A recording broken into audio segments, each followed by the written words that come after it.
The small town of Willow Creek was quiet on that cold, gray morning. The sky above seemed heavy with clouds, as if it too felt the weight of sadness that hung in the air. People dressed in dark clothes shuffled toward St. Mary's Church, their faces somber and their steps slow. It was a day no one wanted to face. The funeral of Daniel Harper. Daniel had been a man everyone loved. He wasn't rich or famous, but he had a way of making people feel important. As a mechanic, he spent his days fixing cars, but more than that, he fixed lives. If someone needed help, Daniel was there. Whether it was changing a tire for an elderly neighbor or lending money to a struggling family, he always gave without expecting anything in return. So when news of his sudden death reached the townsfolk, shock and disbelief rippled through Willow Creek like a wave. Among the mourners stood Cina, Daniel's closest friend since childhood. They had grown up together, shared secrets, laughed until their sides hurt, and even argued over silly things like who could throw a football farther. But now, standing outside the church, John felt a deep emptiness inside him. He couldn't believe Daniel was gone. Something about the whole situation didn't sit right with him. John tried to focus on the moment, reminding himself why he was here. He looked around at the crowd gathering near the entrance of the church. There were familiar faces everywhere. People from the diner where Daniel often ate breakfast, co-workers from the garage where he worked, and neighbors who relied on him for odd jobs. Everyone carried flowers or wore black suits and dresses, paying their respects in their own quiet ways. Inside the church, rows of wooden pews stretched toward the altar. At the front sat a closed coffin draped with white lilies. Pastor Michael stood beside it, speaking softly into the microphone. His words were kind and comforting, but John barely heard them. His mind kept wandering back to the last time he spoke, with Daniel. It had been just a few days before the accident, or what everyone thought was an accident. That night, Daniel called John out of the blue. His voice sounded shaky, almost frantic. "John," he said, breathing hard, "I think someone's after me." Before John could ask what he meant, the line went dead. Confused and worried, John tried calling back, but there was no answer. The next morning, he learned that Daniel had died in a car crash late that same night. At first, John accepted the explanation. Car accidents happened all the time, especially on the winding roads outside Willow Creek. But as the days passed, doubt crept into his mind. Why would Daniel sound so scared? Who could possibly be after him? And why did the police report mention nothing unusual about the crash? Standing in the church now, John stared at the coffin. It was polished and shiny, reflecting the dim light from the stained glass windows. For some reason, he couldn't take his eyes off it. A strange feeling tugged at him, something he couldn't quite explain. It wasn't curiosity or grief. It was something deeper, almost instinctual. He felt like he needed to see Daniel one last time. When the service ended, people began filing out of the church to head to the cemetery for the burial. John lingered behind, unable to move. Emily, Daniel's younger sister, noticed him standing, alone, and walked over. Her eyes were red from crying and her hands trembled as she clutched a tissue. "Are you okay?" she asked gently. John hesitated. He didn't want to upset her, but the feeling wouldn't go away. Finally, he said, "Emily, I know this sounds crazy, but I feel like I need to open the coffin." Emily blinked, surprised. "What? Why?" "I don't know," John admitted, running a hand through his hair. "It's just something doesn't feel right. I can't explain it." For a moment, Emily looked unsure. Then she nodded slowly. "If it'll give you peace, I guess we can do it. But let's hurry before anyone sees us." Together they approached the coffin. With trembling hands they lifted the lid, revealing the body inside. White fabric covered the figure, hiding its features. John reached out and carefully pulled the cloth away. What he saw made his blood run cold. The face staring back at him wasn't Daniel's. Instead, it belonged to a stranger, a man neither John nor Emily recognized. His skin was pale and his expression frozen in a grimace of pain. For a second, neither of them moved. Then Emily gasped, stumbling backward. Who? Who is that? She whispered, her voice shaking. John didn't answer. His mind raced with questions. Who was this man? Where was Daniel? And why had someone gone to such lengths to fake his death? As reality sank in, panic began to spread among the remaining mourners. Someone screamed, and soon whispers filled the air. The peaceful atmosphere of the church shattered, replaced by confusion and fear. Whatever had happened, one thing was clear. Daniel Harper wasn't dead, but finding him and uncovering the truth would be far more dangerous than anyone could have imagined. The moment the coffin was opened, chaos erupted. People who had been quietly filing out of the church froze in their tracks, staring at the scene unfolding before them. Whispers turned into murmurs, and then into outright shouts, as the truth became undeniable. The man lying inside wasn't Daniel Harper. Emily let out a strangled cry, her hands flying to her mouth as tears streamed down her face. John stood frozen, his heart pounding like a drum in his chest. He felt sick to his stomach, but he knew they couldn't ignore what they'd just discovered. Someone in the crowd yelled, "Call the police!" Another voice chimed in, "What's going on? Where's Daniel?" The confusion was palpable, and for a few moments it seemed like no one knew how to react. John finally snapped out of his daze and pulled out his phone. His fingers trembled as he dialed 911, explaining the situation as calmly as he could. The operator promised that officers would arrive soon, but John couldn't shake the feeling that time was running out. While they waited, John tried to piece together what he knew. Daniel had called him days ago, sounding scared and saying someone was after him. Then there was the car crash reported as an accident, but now this stranger in the coffin. None of it added up. Something bigger was going on, and John was determined to figure it out. But first he needed answers from the people around him. He turned to Emily, who was still crying softly.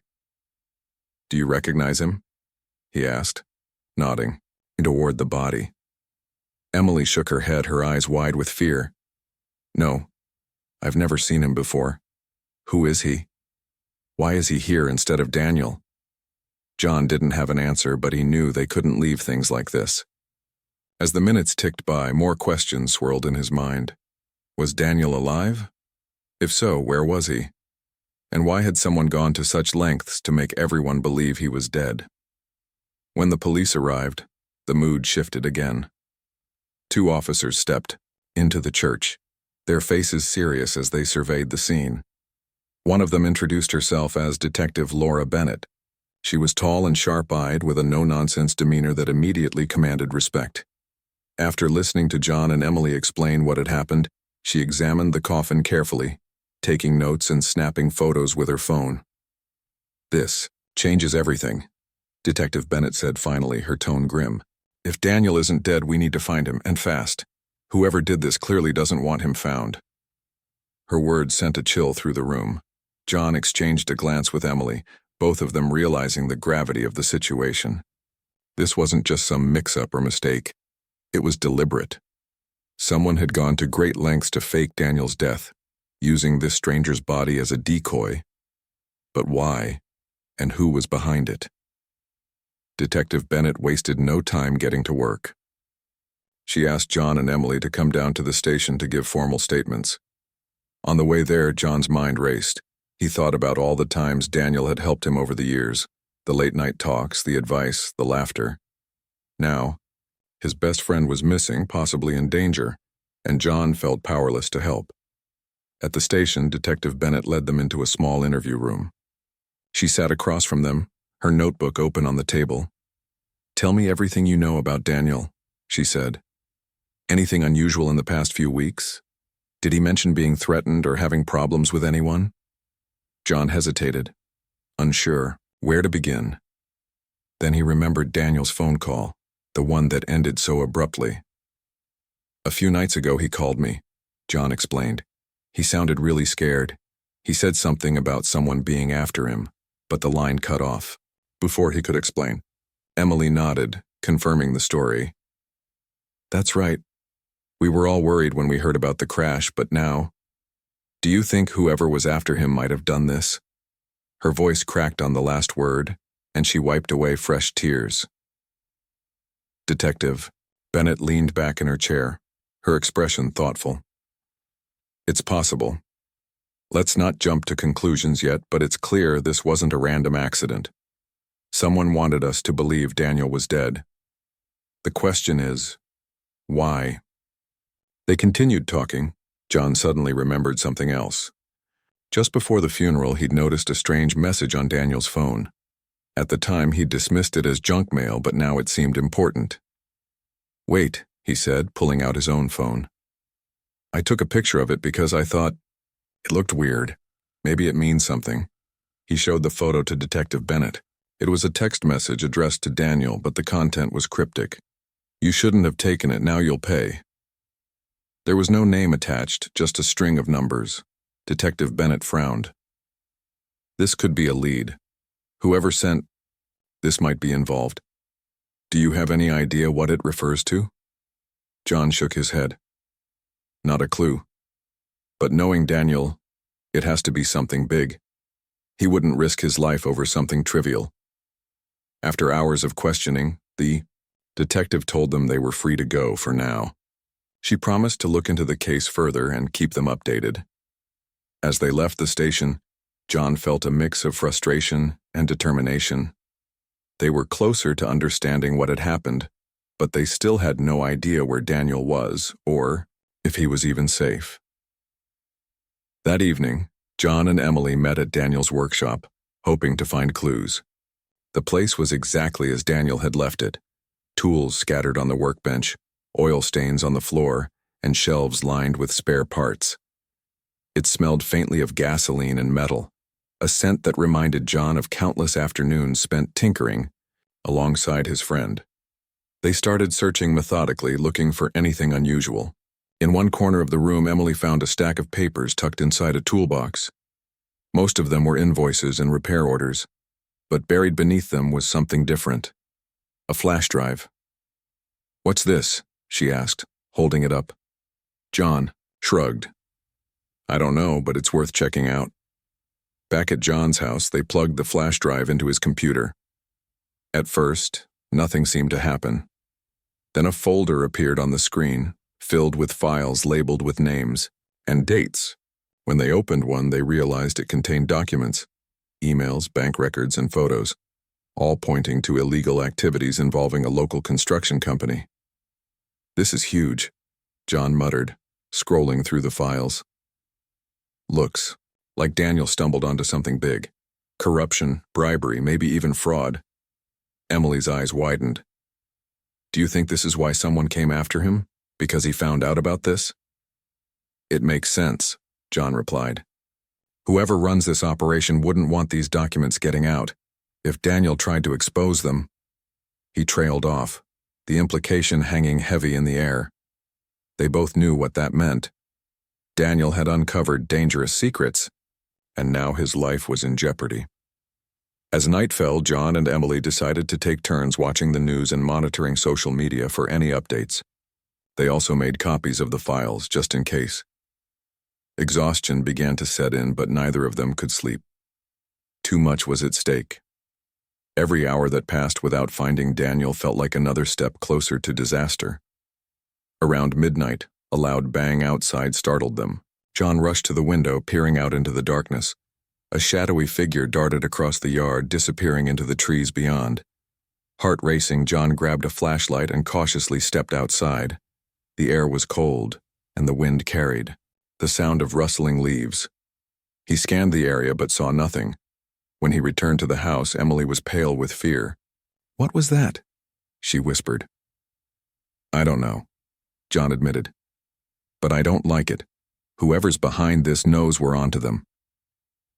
For the rest of the night, they stayed alert, knowing they were playing a dangerous game. The stakes were higher than ever, and they couldn't afford to make a single mistake. Somewhere out there, Daniel was counting on them, and they weren't about to let him down. The next morning, John woke up exhausted but restless. He hadn't slept much after the mysterious figure had appeared outside his house the night before. Emily was already awake, sitting at the kitchen table with a cup of coffee in her hands. Her face looked pale, and dark circles under her eyes showed how little rest she had gotten too. Neither of them spoke as they stared out the window, watching the sun rise over the quiet neighborhood. The peaceful scene outside contrasted sharply with the storm brewing inside their minds. "We need to do something," Emily finally said, breaking the silence. "We can't just sit here waiting for someone else to find Daniel." John nodded, though he wasn't sure what they could do next. They had uncovered evidence of corruption involving a powerful construction company, but that only raised more questions. Who exactly was behind it? How far would they go to protect their secrets? And most importantly, where was Daniel? As they discussed their options, John remembered the strange text message on Daniel's phone. "You shouldn't have taken it. Now you'll pay." What had Daniel taken? Whatever it was, it must have been important enough to put his life in danger. John decided to revisit Daniel's workshop, hoping to find something they might have missed the first time. When they arrived at the garage, John noticed fresh tire tracks in the dirt near the entrance. Someone had been there recently, and the thought sent a shiver down his spine. He glanced around nervously before stepping inside.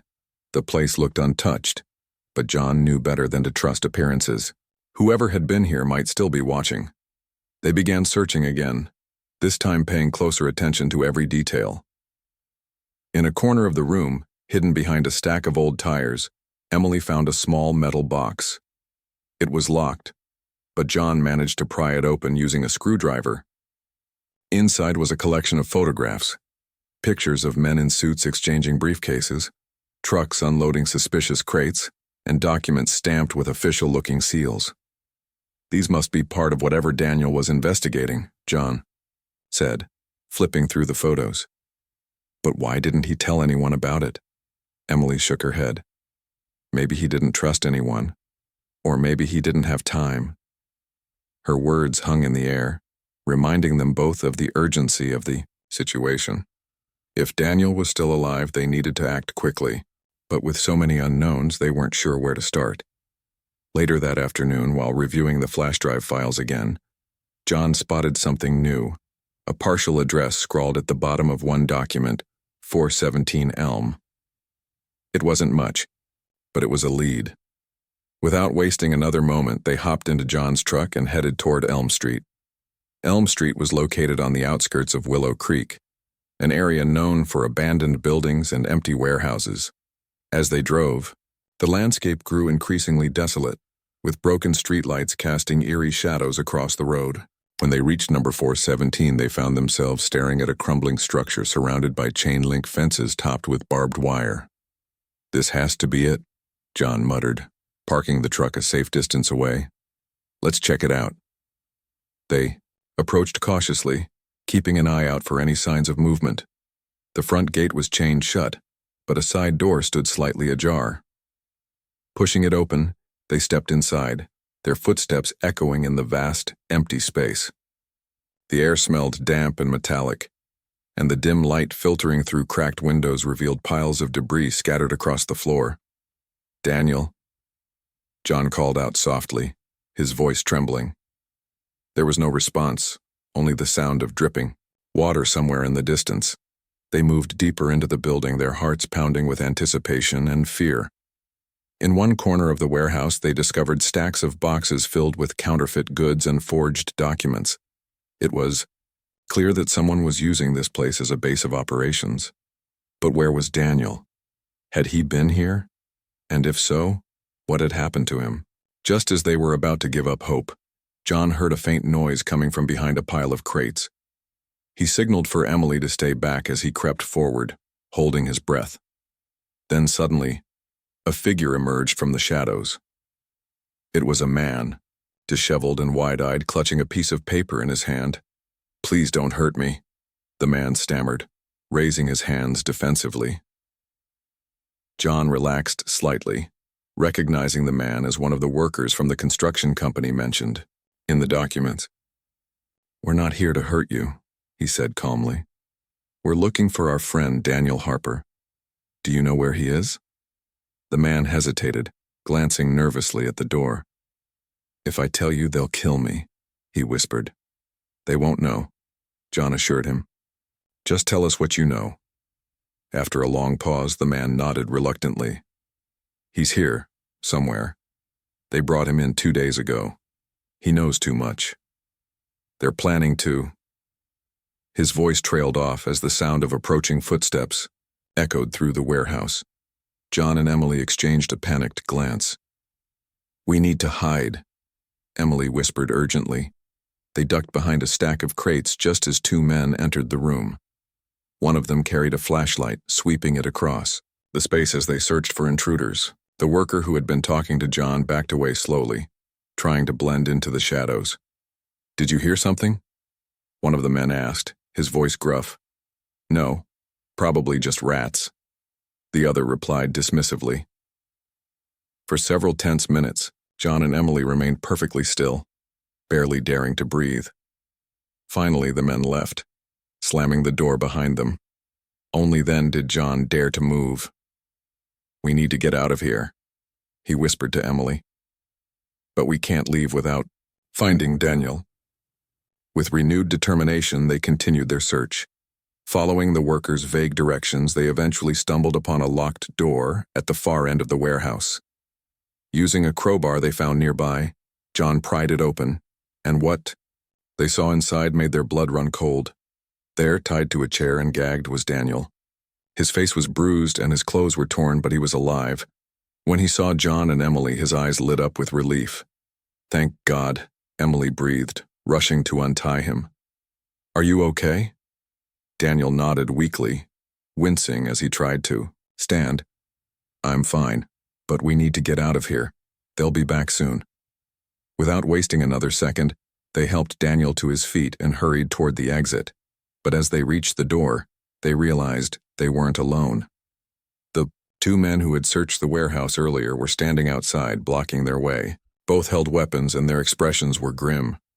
"You shouldn't have come here," one of them growled, raising his gun. John froze, his mind racing. They were trapped, outnumbered, and unarmed. For a moment, it seemed like all hope was lost. But then Daniel spoke, his voice surprisingly steady despite his weakened state. "If you let us go, I'll make sure none of this comes back to you," he said. "The truth will come out either way. You think your bosses will protect you when everything falls apart?" The men exchanged uncertain glances, clearly shaken by Daniel's words.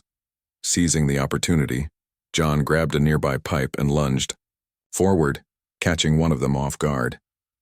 A brief struggle ensued, but with Daniel and Emily's help, they managed to overpower the attackers and escape into the night. As they sped away in John's truck, none of them spoke. Adrenaline coursed through their veins, and the weight of what they had just experienced settled heavily on their shoulders. They had saved Daniel, but the fight was far from over. Whoever was behind this operation would stop at nothing to cover their tracks, and John, Emily, and Daniel were now firmly in their crosshairs. The truck rumbled down the dark, winding roads as John gripped the steering wheel tightly. His knuckles were white, and his eyes darted between the rearview mirror and the road ahead. Emily sat in the passenger seat, her hands clasped together, so tightly that her knuckles matched John's. In the back seat, Daniel leaned against the door, his body aching but his mind racing. None of them spoke. The silence was heavy, broken only by the occasional sound of tires crunching over gravel or the hum of the engine. They had escaped the warehouse, but they all knew it wasn't over. Whoever those men worked for wouldn't let them walk away without consequences. Daniel finally broke the silence, his voice hoarse from disuse. "We need to go somewhere safe," he said. "They'll come after us." John nodded, though he didn't know where safe was anymore. Willow Creek felt like enemy territory now. Every shadow seemed suspicious, every car behind them a potential threat. "Do you know who's behind this?" John asked, glancing at Daniel in the rearview mirror. Daniel hesitated, his face grim. "I don't have all the answers, but I know enough to cause problems for some powerful people. That's why they tried to silence me." Emily turned around in her seat to look at him. "What did you find out? What's on that flash drive?" Daniel sighed, wincing as he shifted in his seat. "It's proof of corruption. Illegal deals, bribes, forged documents. The construction company is just the tip of the iceberg. They've been stealing land, laundering money and covering it all up with fake permits. I stumbled onto it by accident when I was fixing a car for one of their guys. He left a briefcase in my shop and, well, curiosity got the better of me. John frowned.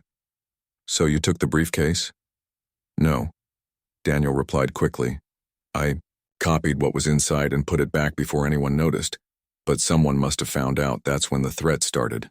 Emily shivered, pulling her jacket tighter around herself. Why didn't you tell us sooner? We could have helped you. I didn't want to drag anyone else into this, Daniel admitted. I thought if I could gather enough evidence, I could expose them. But obviously I underestimated how far they'd go to protect themselves. As they drove, John spotted headlights in the distance behind them. At first he told himself it was nothing, just another car on the road. But when the lights grew brighter and closer, his stomach sank. Hold on, he muttered, pressing harder on the gas pedal. The truck surged forward, its engine roaring. What's going on? Emily asked, twisting in her seat to look behind them. They're following us, John said through gritted teeth. Sure enough, the car behind them sped up, closing the gap between them. It was a black sedan with tinted windows, making it impossible to see who was inside. Are you sure? Daniel asked, leaning forward to get a better view. I'm sure, John snapped. Hang on tight! The chase began in earnest. John swerved the truck onto smaller roads, trying to lose their pursuers, but the sedan stayed close, its headlights glaring menacingly in the rearview mirror. Trees blurred past as they hurtled down narrow lanes, the truck bouncing over potholes and uneven terrain. Emily clutched the dashboard, her breath coming in short gasps. What are we going to do? She cried. We can't outrun them forever, Daniel said grimly. We need a plan. John's mind raced as he scanned the road ahead. Up ahead, he spotted an old dirt path leading into the woods. Without hesitation, he yanked the wheel hard to the right, sending the truck jolting onto the uneven trail. Branches scraped against the sides of the vehicle as they plunged deeper into the forest, the sedan struggling to keep up on the rough terrain. Finally, they reached a clearing, and John slammed on the brakes. Out! He shouted. Now! They scrambled out of the truck just as the sedan screeched to a halt behind them. Two men stepped out, both armed and clearly not interested in talking. One of them raised a gun, aiming directly at John. That's far enough, he growled. You've caused enough trouble. John held up his hands, his heart pounding. Look, there's no reason to do this. You don't have to work for these people. If the truth comes out, you'll be seen as victims too. The man sneered. Shut up, you don't know anything. Before anyone could react, Daniel lunged forward, tackling one of the men to the ground. The other swung his gun toward Daniel, but John grabbed a fallen branch and swung it with all his might, knocking the weapon from the man's hand. Chaos erupted as everyone fought to gain the upper hand. Emily screamed, ducking behind a tree as fists flew and bodies collided. Somehow they managed to overpower the attackers again, tying them up with rope they found in the truck. Breathing heavily, John looked at Daniel and Emily. We can't. Stay here, they'll send more. You're right, Daniel said, wiping blood from his lip. But we can't keep running either. We need to take this fight to them. How? Emily asked, her voice trembling. They're dangerous, Daniel. We're not equipped for this. Daniel shook his head. We don't have a choice. If we don't stop them, they'll destroy everything and anyone who gets in their way. John nodded slowly, understanding what Daniel meant. They couldn't hide forever. Sooner or later, they would have to confront the people behind the conspiracy. But first, they needed allies and a strategy. Back in the truck, they decided to contact Detective Laura Bennett. She had already shown interest in the case, and they hoped she could help bring the criminals to justice. Using John's phone, they called her, explaining everything that had happened since they last saw her. To their relief, she agreed to meet them at a secluded cabin owned by one of John's friends. It was remote enough to keep them hidden, but close enough to town, to act quickly if needed. When they arrived at the cabin, Detective Bennett was waiting for them, her expression serious but determined. You've gotten yourselves into something big, she said after hearing their story. But you're not alone. I've been digging into the company you mentioned, and I think I know who's pulling the strings. Who? Daniel asked urgently. Bennett hesitated, then said, "A man named Victor Kane. He's the CEO of the construction company, but his influence goes beyond that. He has connections everywhere. Police, politicians, even judges. Taking him down won't be easy." John clenched his fists. "We don't have a choice. If we don't stop him, he'll keep hurting innocent people." Bennett nodded. "I agree. But we need solid proof, something undeniable. That flash drive might be our best shot." Together they devised a plan. Using the evidence on the flash drive, they would build a case strong enough to bring Victor Kane to justice. But they also knew that exposing him would put them in even greater danger. Kane wouldn't hesitate to eliminate anyone threatening his empire. Over the next few days they worked tirelessly, combing through the files and piecemeal gathering additional evidence. Daniel shared everything he remembered about the briefcase and the people involved, while Emily used her computer skills to trace financial transactions linked to the company. John acted as their protector, keeping watch outside the cabin and ensuring no one followed them. Despite the constant fear of being discovered, they made progress. Slow things were falling into place, and for the first time since this nightmare began, they allowed themselves a flicker of hope. But deep down, they knew the hardest part was yet to come. Exposing Victor Kane would require courage, sacrifice, and perhaps more than any of them bargained for. The cabin was quiet except for the soft hum of Daniel's laptop and the occasional rustle of papers. Outside, the forest stretched endlessly, its shadows growing longer as the sun dipped below the horizon. Inside, John, Emily, and Daniel worked, feverishly piecing together the puzzle that could bring Victor Kane to justice. Detective Bennett had promised to meet them again in 2 days with updates from her own investigation, but until then, they were on their own. Daniel sat at the kitchen table, his fingers flying across the keyboard as he decrypted more files from the flash drive. His face was pale, and dark circles under his eyes showed how little sleep he'd gotten, but his determination never wavered. "There's so much here," he muttered, scrolling through pages of incriminating documents. "It's like a web. Every name leads to another, and another." Emily leaned over his shoulder, pointing at one of the files. "What about this? It looks like a ledger of payments made to fake companies." Daniel nodded. "Exactly. These are shell corporations set up to launder money. If we can trace where the funds came from, we might be able to link it directly to Kane." John paced back and forth near the window, keeping an eye out for anything unusual. He didn't like being cooped up in the cabin, even if it was safer than staying in town. Every sound, the snap of a twig, the rustle of leaves, made him tense. "We're running out of time," he said abruptly. "Kane's people will figure out we're onto them sooner or later. We need to move fast." "I know," Daniel replied without looking up. "But rushing won't help. One mistake and everything falls apart." Emily sighed, rubbing her temples. "I just wish we had more help. This feels overwhelming." John stopped pacing and looked at her. "We've got each other. That's enough for now." As night fell, they took turns resting while the others kept working. None of them dared to sleep for long, knowing that danger could strike at any moment. Around midnight, John noticed headlights approaching in the distance. His heart sank as the vehicle slowed down and turned onto the dirt path leading to the cabin. "Someone's coming," he whispered sharply, waking Daniel and Emily. They scrambled to gather their belongings, stuffing laptops, flash drives, and papers into backpacks.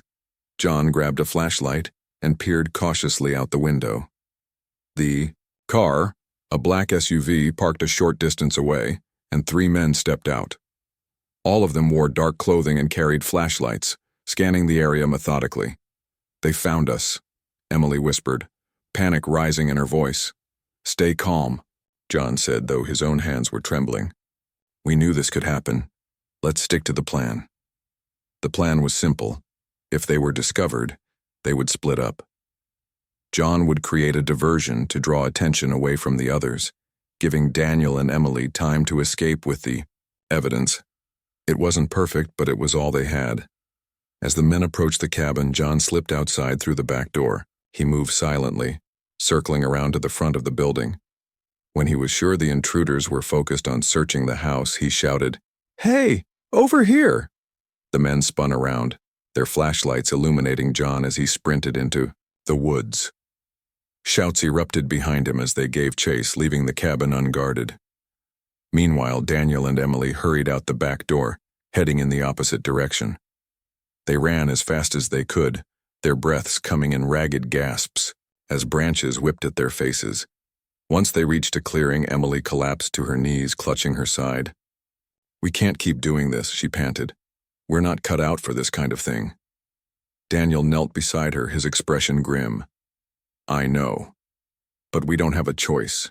If we stop now, everyone loses, including us."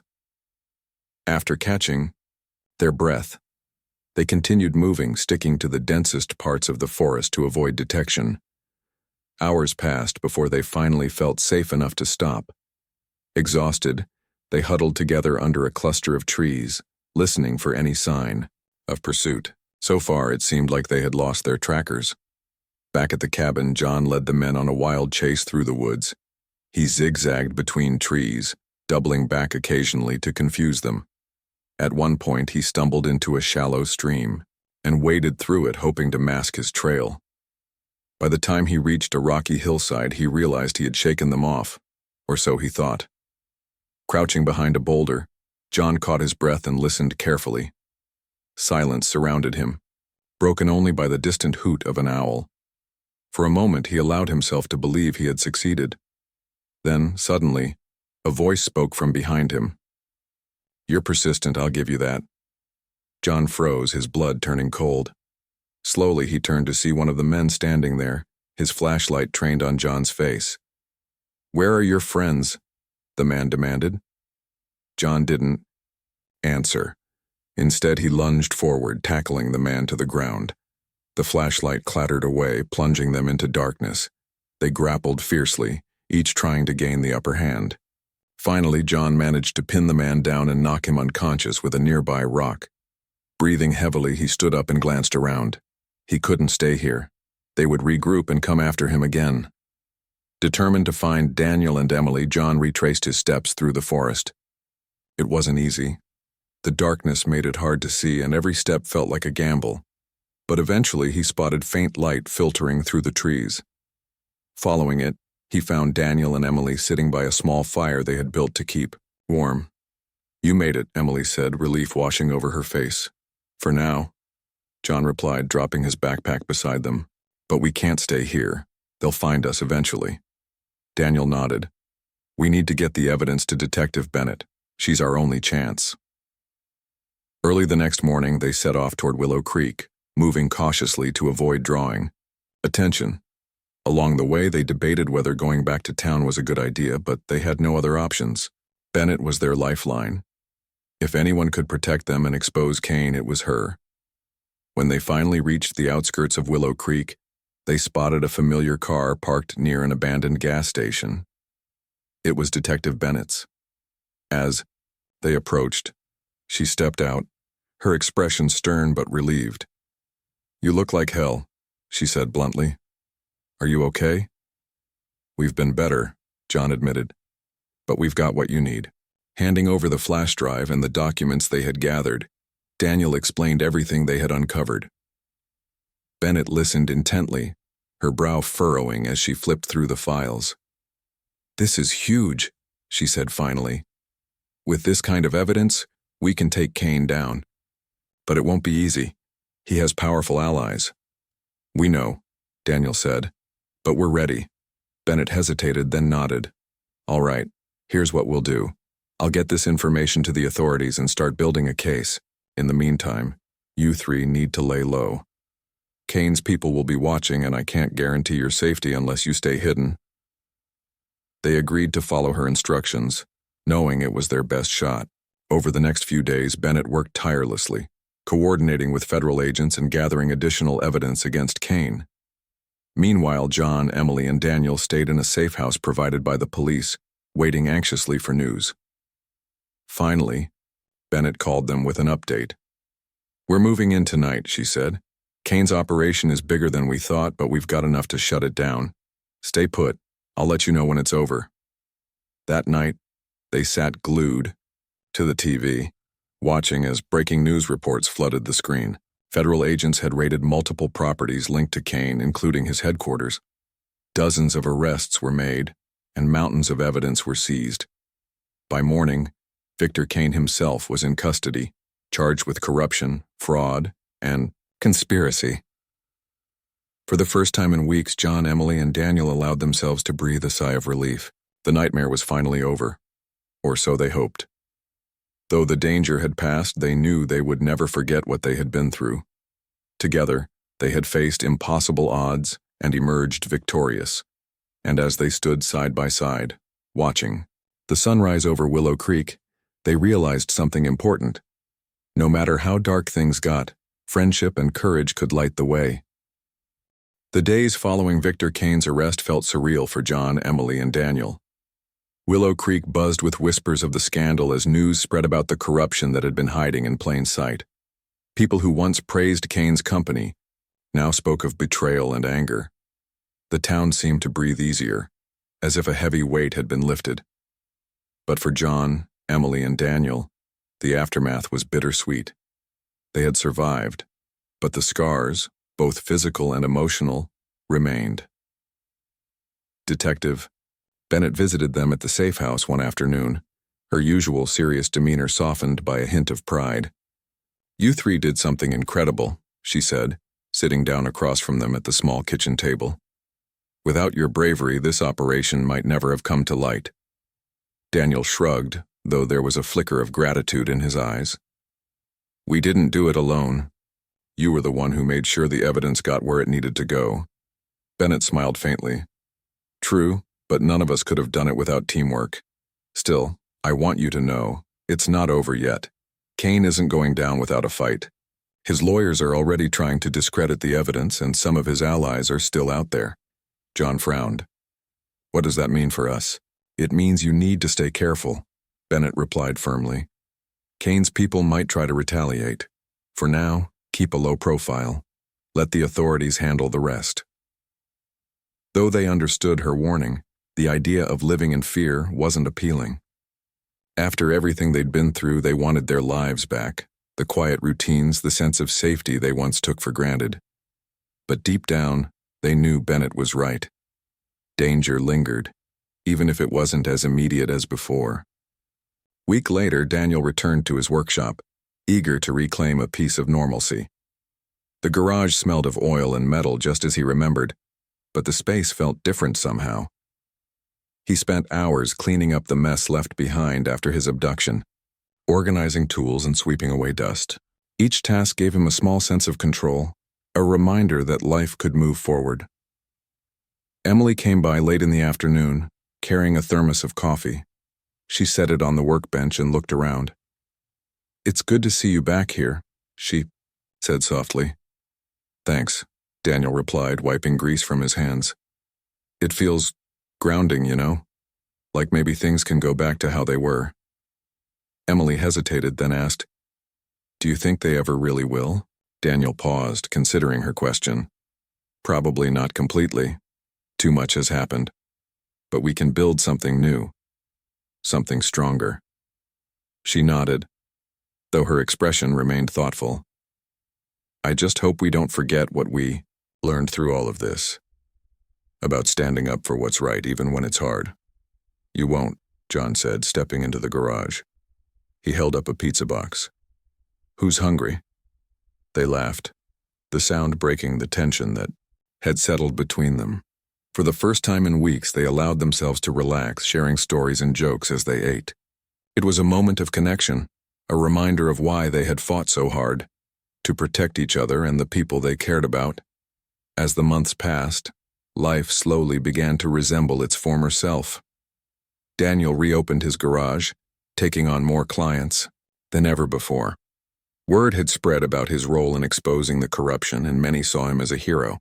While he didn't seek recognition, he appreciated the renewed trust people placed in him. Emily threw herself into her work, using her computer skills to help local businesses improve their cybersecurity. She also started volunteering at a community center, teaching kids basic programming. It gave her a sense of purpose, a way to channel the fear and frustration she had felt during those dark weeks.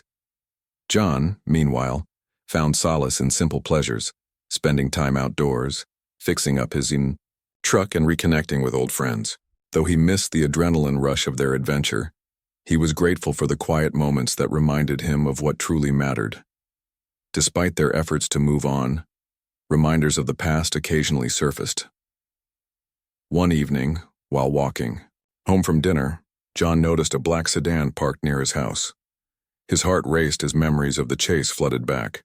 But when he approached cautiously, the car drove off, revealing nothing suspicious inside.